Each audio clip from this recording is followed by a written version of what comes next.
por o para, when to use each preposition.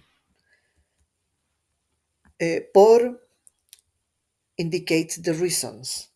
In English, it can be equivalent to because of, due to, when for is a synonym of for the sake of, on behalf of, in exchange for. Those are the uses of por. Para instead is used to indicate purpose.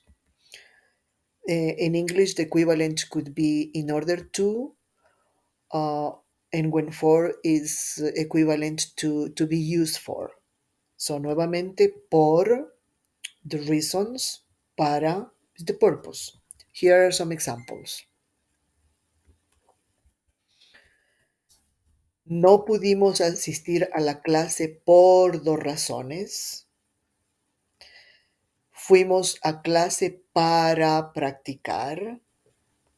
And usually when you have a verb, it's going to be para, because it's going to be to, in order to. No pudimos salir de casa por la lluvia, por la lluvia. Mi madre me dio dinero para la matrícula, the purpose. Le di las gracias por el regalo, in exchange, thanks in exchange, por el regalo. Le regalé un impermeable para la lluvia, para la lluvia. Pagamos $500 por los pasajes, in exchange for $500 in exchange of los pasajes, the tickets. Compramos los pasajes para ir a Chile, the purpose, in order to. Bien, so the second use, second distinction,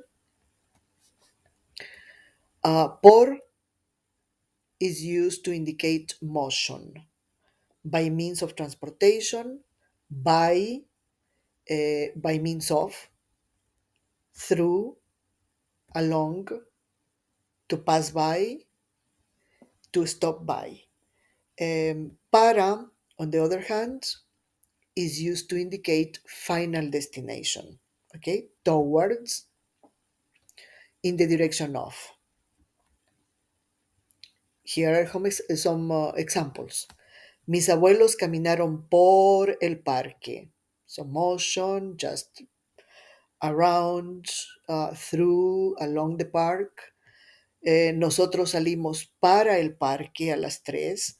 That indicates the final destination, para el parque. Another couple of examples. Ustedes van a viajar por tren o por avión. So, means of transportation, por. Luis va a viajar para España, final destination, towards, in the direction of. Voy a pasar por la oficina esta tarde, just motion, to stop by, to pass by.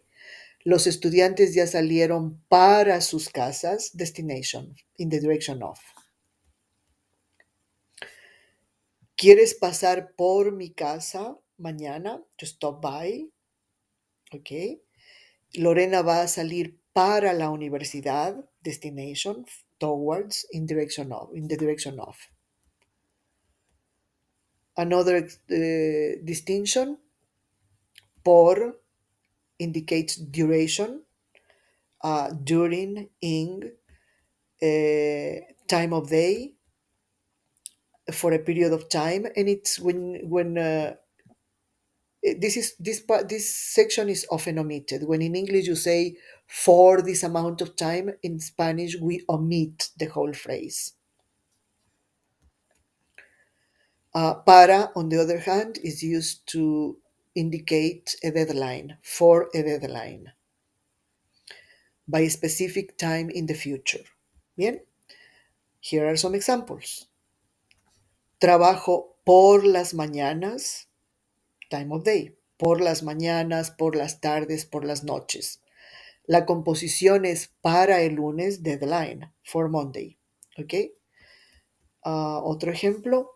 Julián vivió en España por 10 años. And usually in Spanish we tend to omit por. We just say Julián vivió en España 10 años. That's enough. El trabajo es para mañana. Another deadline for tomorrow. Nos quedamos por 3 días en Puerto Rico. Again, when for a period of time, it's often omitted in Spanish. It's also correct to simply say, nos quedamos 3 días en Puerto Rico. El reporte es para el viernes. That's a deadline. Estudiaron por 3 horas para el examen. What would be an equivalent that is correct? Muy bien. You omit por because you don't need it really in Spanish when it's for a period of time. Estudiaron 3 horas para el examen is enough. La boda es para mayo. Another deadline. Or indicates by someone, has an author. Okay, by someone. And para indicates a recipient for this person, for someone, destined for, to be given to. And it also means in the employment of. Some examples. La novela fue escrita por García Márquez, by this person, author. El libro es para mi hermano, to be given to, for someone. Este teléfono fue creado por Apple. El teléfono es para mi padre, to be given to my father. El vestido fue diseñado por Carolina Herrera. El vestido es para mi madre. And here you have the summary of uses of por and para. So por is reasons, because of, due to, for the sake of, on behalf of, in exchange for.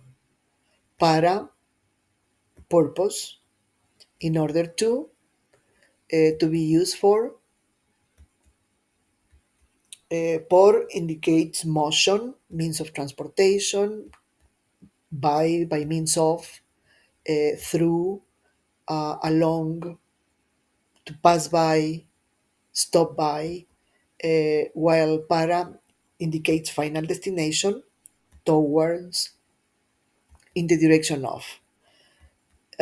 Por duration, during, in, time of day, period of time, and it's often omitted.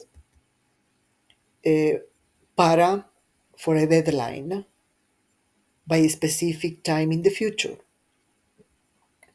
Por, by someone, indicates the author, ownership, something like that, author. And then para is to be given to someone, for someone, destined for. This is and one more use that it was not included previously. It's compared to others. You're gonna use para. So for me, Russian is difficult. I'm comparing myself to others. Para mí, el ruso es difícil. For them, English is easy. Para ellos, compared to other people, para ellos el inglés es fácil. For Elena, math is easy. Para Elena, as compared to other people, matemáticas es fácil. So it's another use of para.